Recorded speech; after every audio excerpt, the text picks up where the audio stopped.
भोडशी असतं तांचं एग्जामन चोकोट मार्क येनाय टीचरान कसल पाठ करता ते अर्थ होनाय पुस्तकात कसल आसा त्या मातेन भरत नाय आमी तसं होऊन तांच काय कमेंट करता हो प्रेजन नाय हो बड्डो हेले वाचून भंगत नाय हो कसलो प्रेजन नातलो म्हणून आमी तांचं चड होऊन कमेंट करता नाहीतर तांच थोडे राग पुरा काढता त्यांच्यावर मी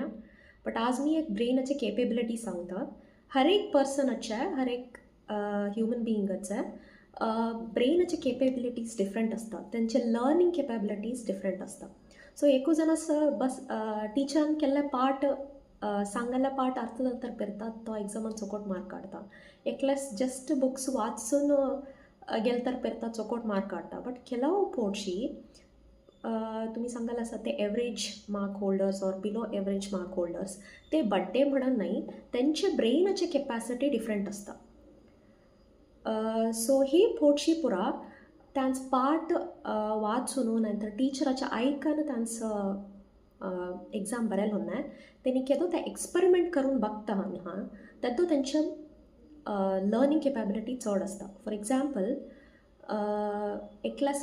सायन्स बरेले थियरीज त्या पुरा अर्थ होणार फॉर्मुलाज पुरा दिले तर अर्थ होणार त्यात तुम्ही त्याला सायन्स एक्सपेरिमेंट करा म्हटलं तर तो चोखोट करून एक्सपेरिमेंट करता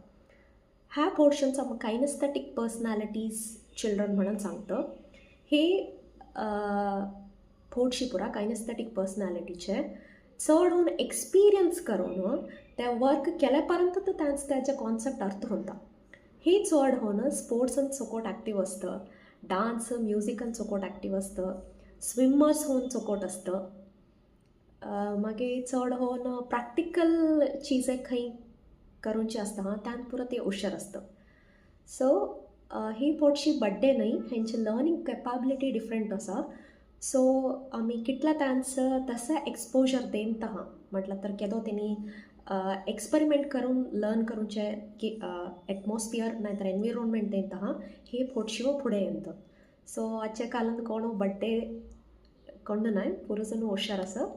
आम्ही ॲज अ पेरेंट टीचर नाहीतर society we have to understand ते त्यांचे लर्निंग कॅपॅसिटी कसा म्हणून